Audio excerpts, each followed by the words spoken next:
Stefan. I had a question for anybody on the Smile Train staff. What are some of the barriers that you see with all the ideas that are in the room that why you can't, tackle those? And what are you planning to do that? That was for Smile Train, right? Yeah. You can hear me, right? Is it on? There it goes. It is.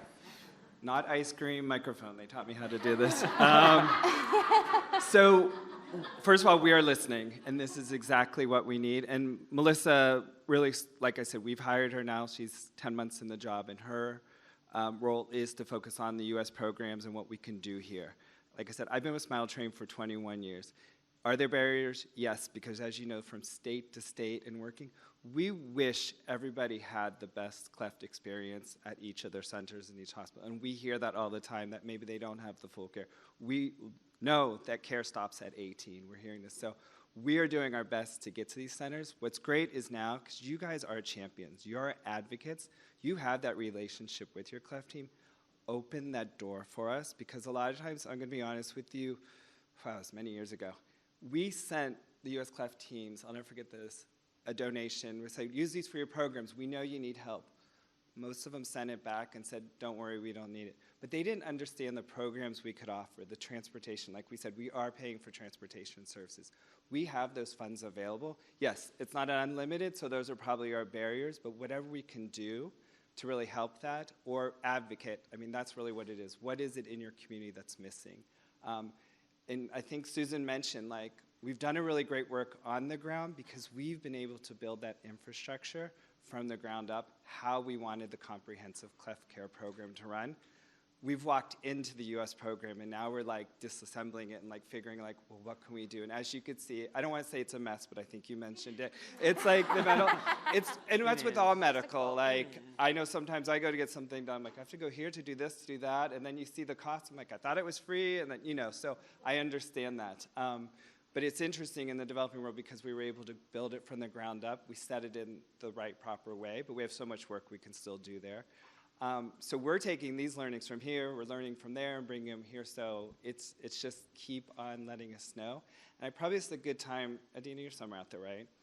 We will be pushing out a survey, like this is a full research survey with an outside company, and it's gonna go to the whole cleft community. It's anonymous on your end because we wanna hear all this. We wanna see the data so that when we go to these cleft centers, we're like, I don't know, but this is what your community's saying. They're missing this, because they don't see the data. You just hear it one-off, like, I had this problem at the hospital. But if we could start showing the centers, here's what's really missing in the US, and we have the data to back it. So we're really, really, really gonna need you to get people in the community to fill the survey out and answer those honest questions, because that's the only way we can really do more. Because, we're learning in this room right here, but just imagine all the other people, all the other states. This is just a small, small group of the community. So I don't know if that kind of answered your question. There's a lot of barriers. I don't know if Adina, if I missed something, because, oh, good, hey. Yeah. Happy to talk later, too. Yes. We can take one or two more comments before we move on to our closing remarks. Yes, yes. She doesn't even. Well, a lot of times we just probably need you maybe trying to connect with them, because we do have grants available for the U.S., and that's what we've talked about for. We do give funds to the U.S.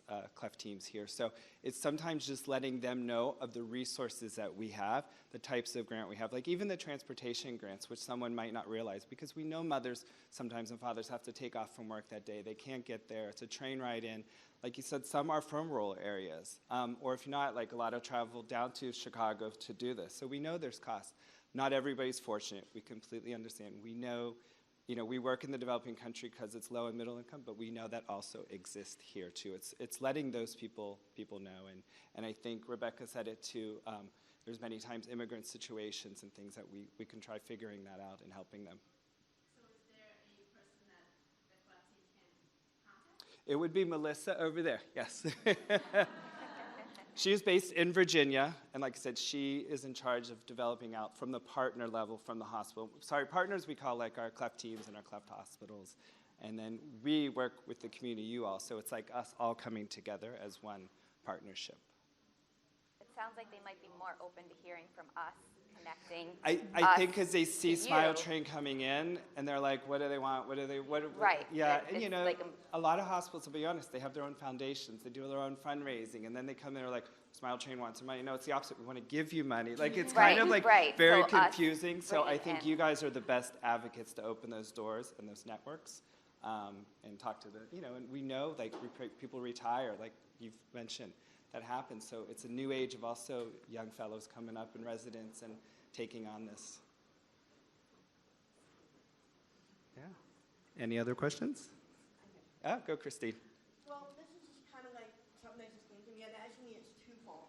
As Smile Train continues to grow and expand your involvement in the U.S., and I know you mentioned this within the last year, one thing could be that instead of having it fall on the shoulders of like the three of you and not the four of you, see if there's a way that you can have someone in each state that can be that local advocate, that can be that middleman between you and the partners in that state, that can, you know, disclose how, because it might be like, you know, 2 or 3 years down the line, it's just something that, you know, you talked about getting started in these developing countries and how you were able to put that infrastructure in, and because you're just getting started in the U.S., now is a great chance to put that infrastructure in place here within the community. Yeah. And the other thing I wanted to add is, most of you know I've been with Smile Train now for like 4 or 5 years. The one thing I love the most about the organization is your openness to hear from us, and that you take what we say and you implement the changes. I don't know of any other organization, for-profit or non-profit, that is as listening and open and two-way communication that you guys have. Yeah. And I think I just wanted to let that be publicly known, that I really appreciate how much you listen, because that is why I think we have such a support that you guys have, that, you know, we support you. No, I appreciate that, and that is one thing, philosophy that we have, because we're only going to learn from you. So, and we take feedback. It's okay. You're only going to learn from what you do. So even today, it's like, oh, this is great. I know there's probably improvements. Let us know those improvements. It's all right. We're not going to be like, oh, we work so hard on this. That's just how we have to do this. It's okay. We don't take it, but we want to be there for you. And like I said, we're learning from you. Like that's where this is coming from. Like, I'm so more educated on clef. When I came into Smile Train, we don't train that in the organization. We all learn along the way. 21 years of doing it, and I've learned probably more than I ever thought I would know, and probably all the people that I've met and became friends with over the years. It's amazing. So I appreciate that. Yeah. I just like that I feel like I can email you or Dina or Chris or anyone at any time if I have something, and I don't feel that with other companies or organizations that I've ever been involved with. And that's really props to you for creating that safe environment, creating that inclusive, welcoming environment. And I think anyone in this room would agree that we can all contact any of you and feel heard. And that's so important today. Thank you. So if there's any other questions, I can do some of our just closing remarks, which are on 12 different pages here, so I probably won't even get up. I've been like taking notes. I'm like, I have to remember that. But first of all, now you three don't move, so I want to thank you guys very much for being our MCs and getting this moving along and everything. And then, of course, yes. Yeah. It's amazing. You didn't cry too many times, so it was good. And of course, all our speakers in the room, thank you very much for coming out. And of course, everybody just in general for coming and opening up and being so vulnerable. I definitely was fighting back a lot of tears, even when it started with Ali speaking. I was like, here we go. So, of course, like the event team that put this on, they've been behind the scenes, Jason and Aaron. We couldn't do this alone. The SC staff, Smile Train staff that has all been here once again.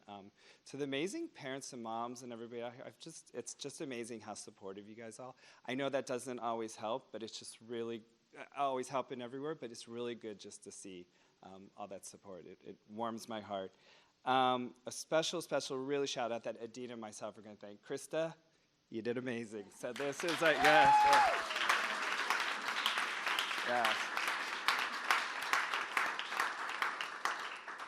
So let's get ready for the next one. Now, other than that, once again, you've learned about all the different ways you get involved in Smile Train. You learned about the CCAC. Just remember those applications are going to be opening up in December.